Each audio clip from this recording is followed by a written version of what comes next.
អស់អ្នកដែលកោតខ្លាចព្រះនោះមានពរហើយតាមរយៈការអធិប្បាយនេះសូមយើងចែកចាយព្រះបន្ទូលរបស់ព្រះជាមួយគ្នាកាលពី2000ឆ្នាំមុនព្រះយេស៊ូវគ្រីស្ទបានមានបន្ទូលជាមួយអ្នកប្រាជ្ញខាងច្បាប់ម្នាក់គាត់បានសួរព្រះយេស៊ូវថាក្នុងបណ្ដាក្រឹតវិន័យតើបញ្ញត្តិណាដែលយ៉ាងសំខាន់បំផុតព្រះយេស៊ូវបានប្រទានចម្លើយយ៉ាងច្បាស់លាស់តើទ្រង់បានមានបន្ទូលដូចម្ដេចត្រូវឲ្យស្រឡាញ់ព្រះម្ចាស់ជាព្រះនៃឯងឲ្យអស់អំពីចិត្តអស់អំពីព្រលឹងហើយអស់អំពីគំនិតឯងទ្រង់បានប្រាប់យើងឲ្យស្រឡាញ់ព្រះថ្ងៃនេះសូមយើងគិតជាមួយគ្នាអំពីព្រះគុណរបស់ឪពុកម្ដាយឋានសួគ៌ដើម្បីអ្នកមានបាបឋានសួគ៌ដែលត្រូវតែស្លាប់អស់កលព្រះបានយាងមកផែនដីនេះដោយហែកសាច់របស់ទ្រង់សម្រក់ឈាមរបស់ទ្រង់នៅលើឈើឆ្កាងហើយបានស៊ូទ្រាំនឹងការរងទុក្ខជំនួសយើងដូច្នេះពេលយើងគិតពីជីវិតរបស់ព្រះវរបិតានិងព្រះមាតាឋានសួគ៌នោះយើងយល់ដឹងថាបើយើងយល់ដឹងពីក្រឹតវិន័យទាំងអស់នោះយើងអាចស្រឡាញ់ព្រះបានត្រូវឲ្យស្រឡាញ់ព្រះម្ចាស់ជាព្រះនៃឯងឲ្យអស់អំពីចិត្តអស់អំពីព្រលឹងហើយអស់អំពីគំនិតឯងក្រឹតវិន័យបានប្រមូលផ្ដុំរឿងទាំងអស់នេះបញ្ចូលជាមួយគ្នាអស់អ្នកដែលមិនស្គាល់គោលការណ៍នេះប្រហែលជាគិតថាក្រឹតវិន័យសំដៅលើការបរិច្ឆេទមិនជាក់លាក់ណាមួយឬពិធីមួយចំនួនប៉ុន្តែតើព្រះគម្ពីរចែងទុកថាសេចក្តីស្រឡាញ់គឺជាអ្វីសេចក្តីស្រឡាញ់ជាកិច្ចសម្រេចតាមក្រឹតវិន័យយើងត្រូវតែស្រឡាញ់និងគោរពប្រតិបត្តិព្រះវរបិតាព្រះមាតាព្រះកំពុងដឹកនាំកូនរបស់ទ្រង់នៅលើផ្លូវនៃដំណឹងល្អដោយការអត់ធ្មត់និងសេចក្តីស្រឡាញ់គ្មានទីបញ្ចប់នេះជាមូលហេតុដែលព្រះយេស៊ូវបានប្រទានចម្លើយនេះដល់អ្នកប្រាជ្ញខាងច្បាប់នោះត្រូវឲ្យស្រឡាញ់ព្រះម្ចាស់ជាព្រះនៃឯងឲ្យអស់អំពីចិត្តអស់អំពីព្រលឹងហើយអស់អំពីគំនិតឯង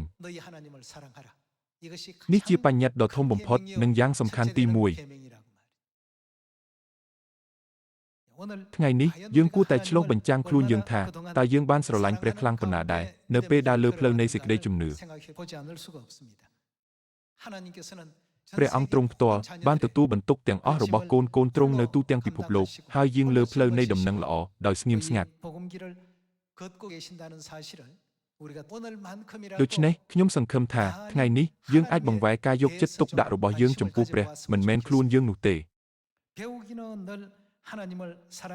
ទោះត្រូវបានបង្រៀនជានិច្ចថាត្រូវឲ្យស្រឡាញ់ព្រះក៏ដោយក៏យើងច្រើនតែរស់នៅដោយយកចិត្តទុកដាក់តែលើខ្លួនឯងប៉ុណ្ណោះជាជាងចំពោះព្រះ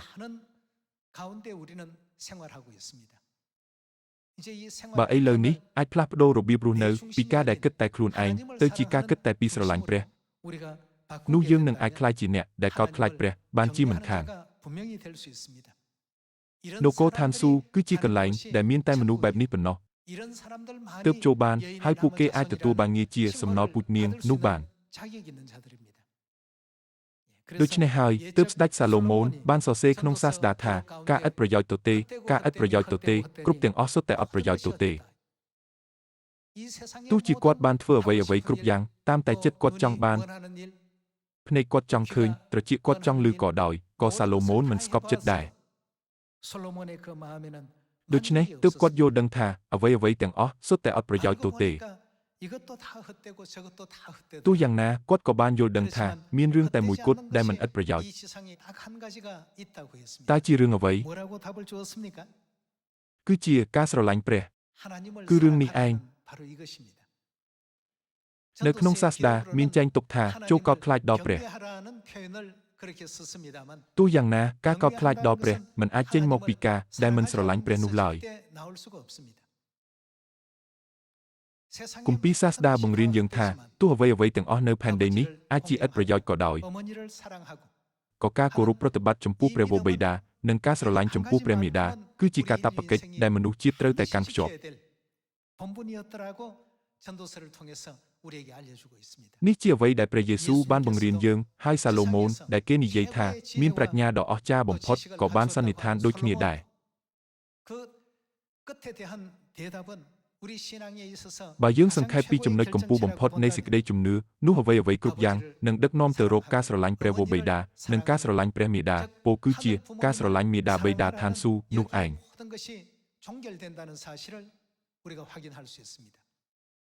Số mơ chỉ mùi khnia mà thai chùm puk mà pay pi.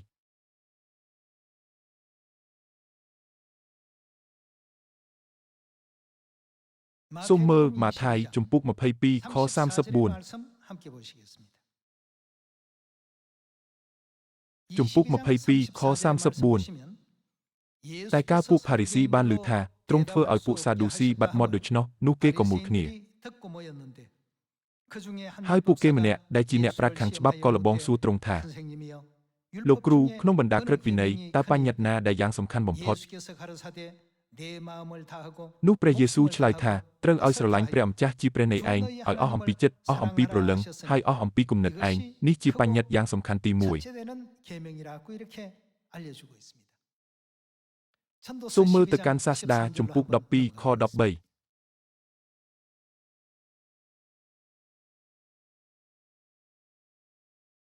Số mơ Sasda chung puk đọc pi kho đọc bầy.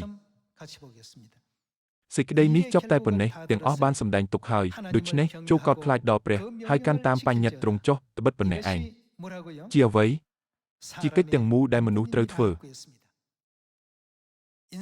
Pre cung pi pisa oncle, ban porania bẹp nị tha, ní chi cả tập cách đai mà nụ chiết trâu tay bồng bình. Cách tiếng mu đai mà nụ trâu thờ. Pre cung pi bồng riêng dương tha, cả tập cách ní, cứ chi cả tập cách đo sầm khăn bồng phốt, đại dương trâu tay bồng bình. Pre bần tu ní, stet knong pa ribot đôi khnia. Nâng pre bần tu đại pre Giêsu, ban protein đo nẹ prạch kháng chbab, đòi bồng pinh chi xịt đây bồng riêng bần thành.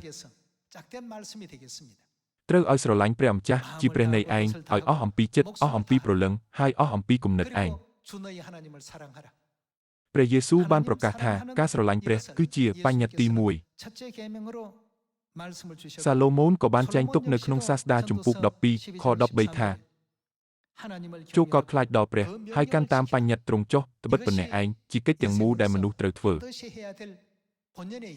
Át như dây bàn tha, mà nụ crup rup, trâu tay bồng pênh cả tập ở cách ni. Tu yang na, sắp ngày ní, mà nụ chỉ tràn, mình ban ru nơi bẹp nị tê.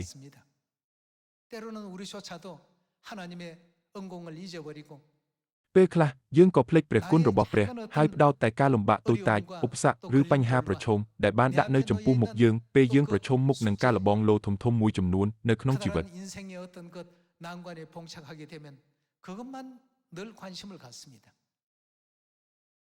Nơi pê nú, dương plek âm pi pre kun robot pre, đại cầm pung thưa ca nơi pi kroi knong robot dương. Đầm bay đo srai panh ha tiếng o robot dương. Nhung chưa thà, dương mà nẹ miên panh ha riêng riêng khuôn men, tại xôm dương cung nơi chộp knong panh ha tiếng một lời. Pon tai, xôm chlo bình trang mà đồng tiết, pi rô biếp đại prevo bay đa pre mì đa, ban đất nom dương từ can nô cô than su yang saboro, đòi đo srai krup panh ha tiếng o. Đòi thưa được này, cho dương o pre kun, hai thvai sere là o đo pre, sầm rạp ca tiếng o ni.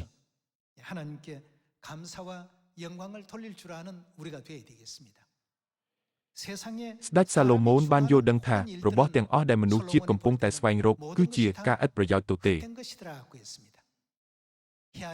Ca nơi hot krom pun lư ngày, ca lô plốn trong ban trộp sầm bạch, nâng xịt đây pong pratna khang lô kế knong ca xoay rộp chùm này đăng nút.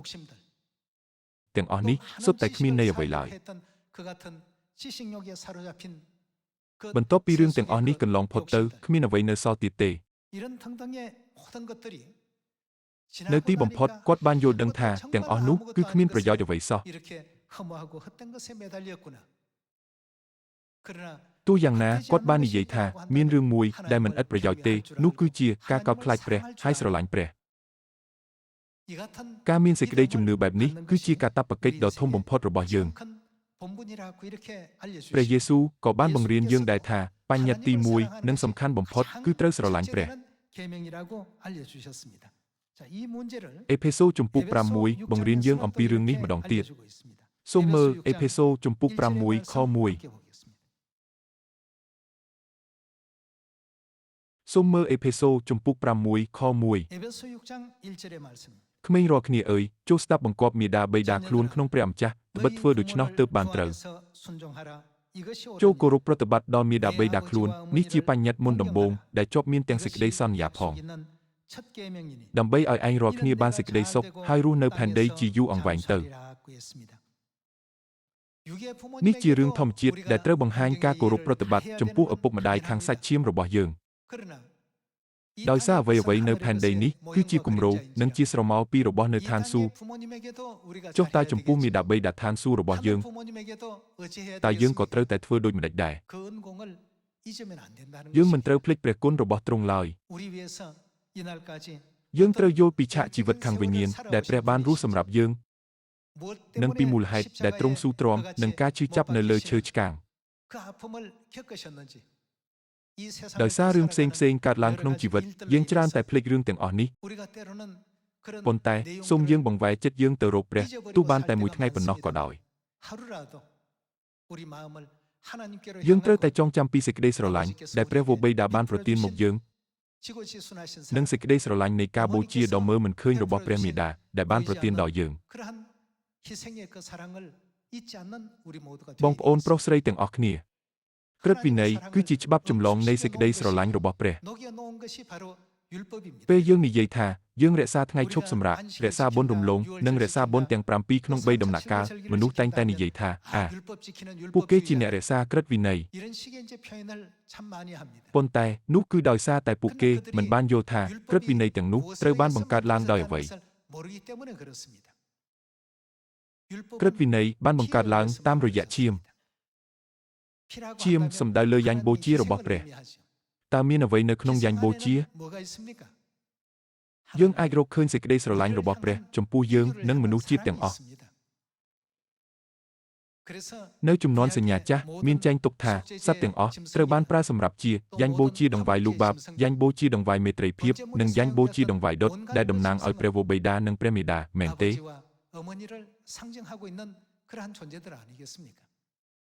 ព្រះវរបិតាឋានសួគ៌និងព្រះមាតាឋានសួគ៌ត្រូវបានដាក់នៅលើអាសនៈដង្វាយដុតអស់រាប់រយរាប់ពាន់ដងសម្រាប់យើង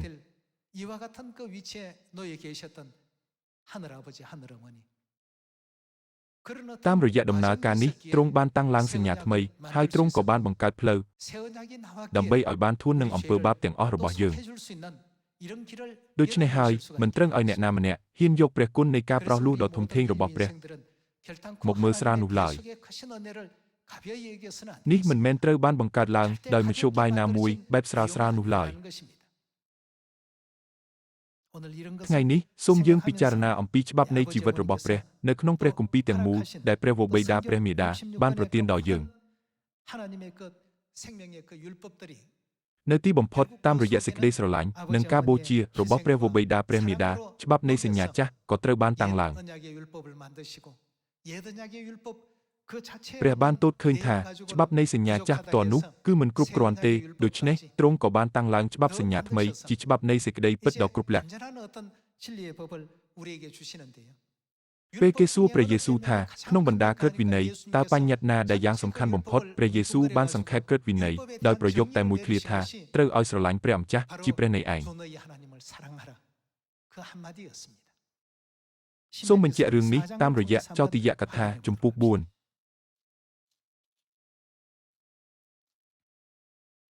ចោទយកថាជំពូក4 សូមមើលចោទយកថាជំពូក4ខ 9 សូមមើលជំពូក4ខ 9 ប៉ុន្តែត្រឹងឲ្យឯងរាល់គ្នាប្រយ័ត្នខ្លួនហើយរក្សាចិត្តឲ្យមែនទែនក្រែងភ្លេចអស់ទាំងការដែលភ្នែកឯងបានឃើញ ហើយក្រែងនៅក្នុងជីវិតឯងការទាំងនោះបានឃ្លាតចេញពីចិត្តឯងទៅត្រូវឲ្យឯងប្រាប់ពីការទាំងនោះដល់កូនចៅឯងឲ្យដឹងតរៀងទៅវិញ ខ 10 គឺពីថ្ងៃដែលឯងបានឈរនៅចំពោះព្រះយេហូវ៉ាជាព្រះនៃឯងត្រង់ភ្នំហរ៉េបក្នុងការដែលទ្រង់មានបន្ទូលមកអញថាជួបប្រមូលពួកបណ្ដាជនមកឯអញ នោះអញនឹងឲ្យគេឮអស់ទាំងពាក្យរបស់អញដើម្បីឲ្យគេរៀន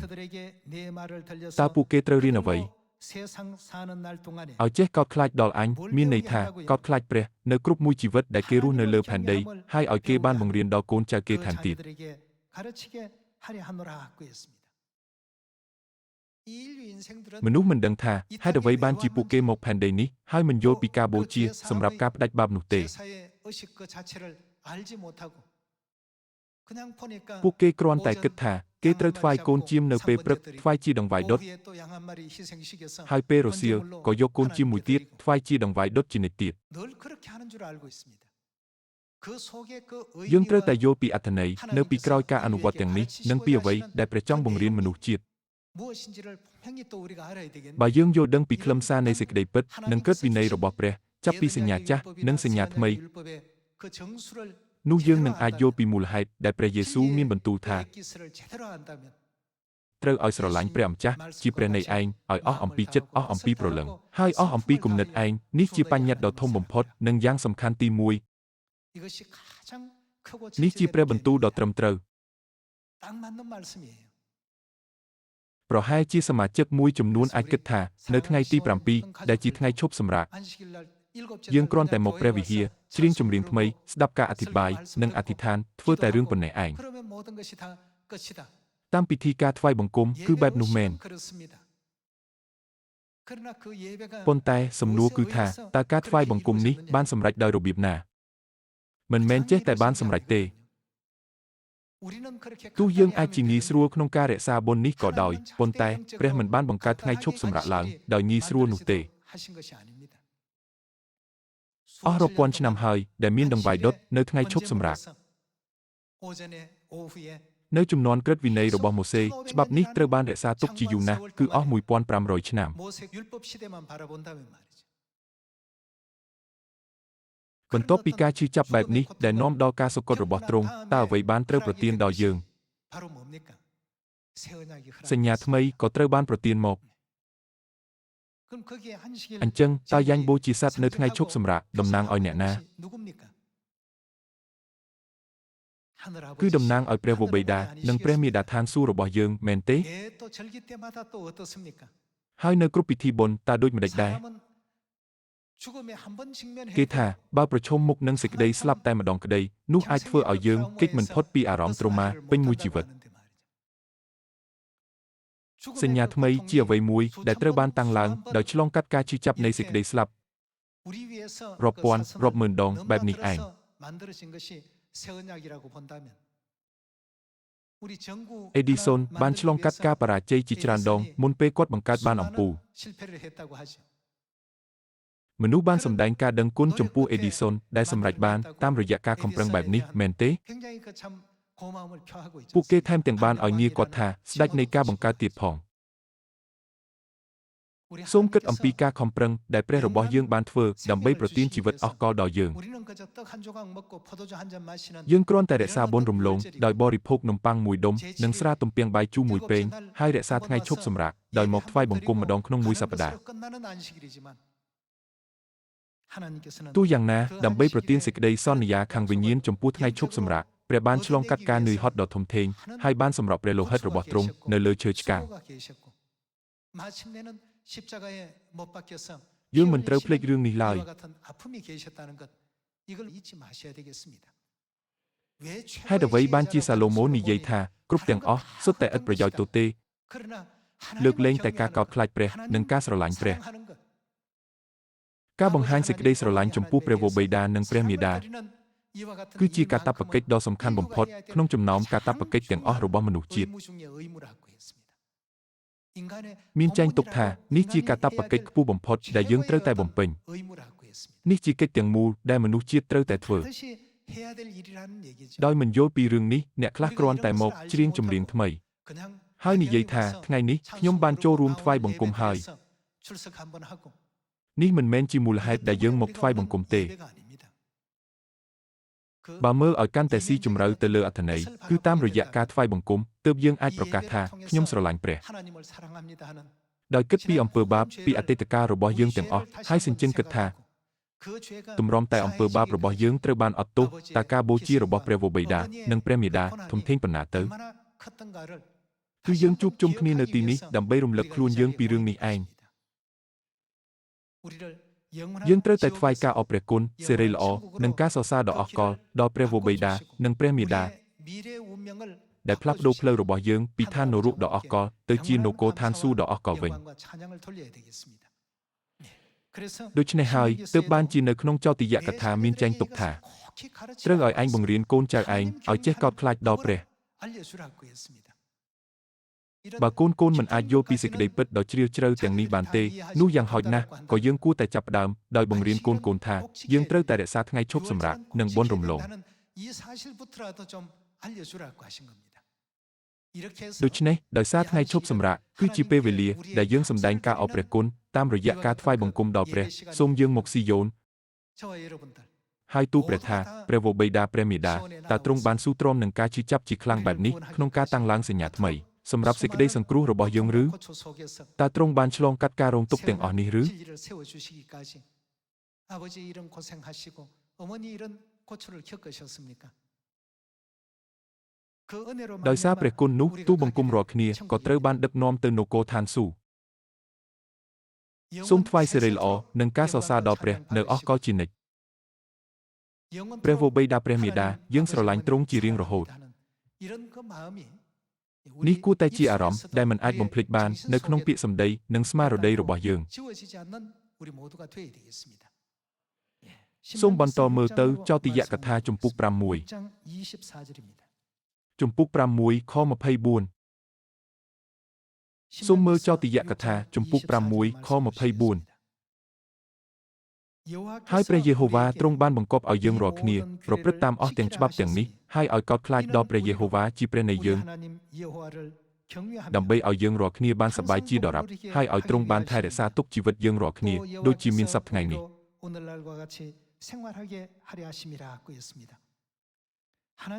មូលហេតុដែលព្រះបានបង្គាប់យើងថាចូលប្រព្រឹត្តតាមអស់ទាំងច្បាប់ទាំងនេះ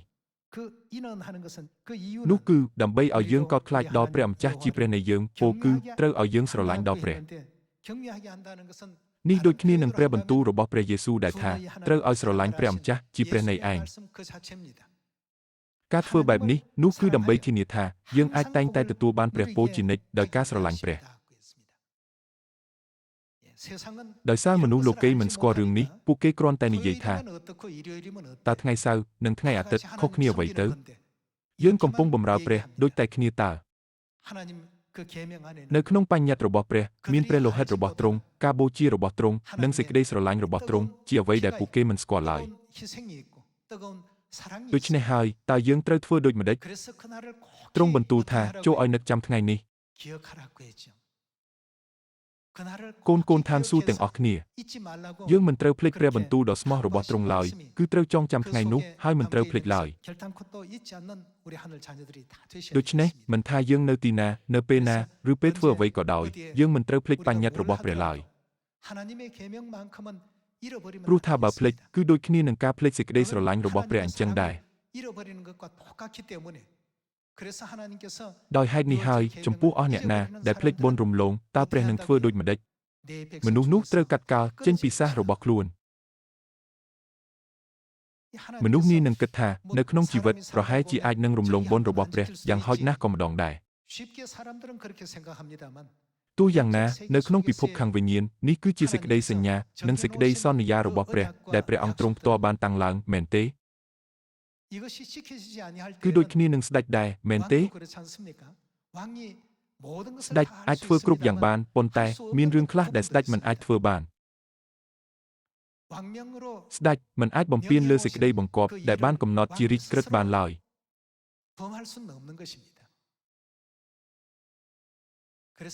ដូច្នេះដើម្បីកុំឲ្យយើងងាកចេញពីក្រឹតក្រមទ្រង់តែងតែប្រទានបញ្ញត្តិច្បាប់យ៉ាងខ្ជាប់ខ្ជួនដល់យើងថាចូលខំប្រឹងរក្សាថ្ងៃឈប់សម្រាកចូលខំប្រឹងរក្សាបុណ្យរំលងចូលខំប្រឹងរក្សាបុណ្យទាំង 7 ក្នុង 3 ដំណាក់កាលហើយចូលខំប្រឹងអធិដ្ឋាននៅម៉ោងអធិដ្ឋានផងដែរ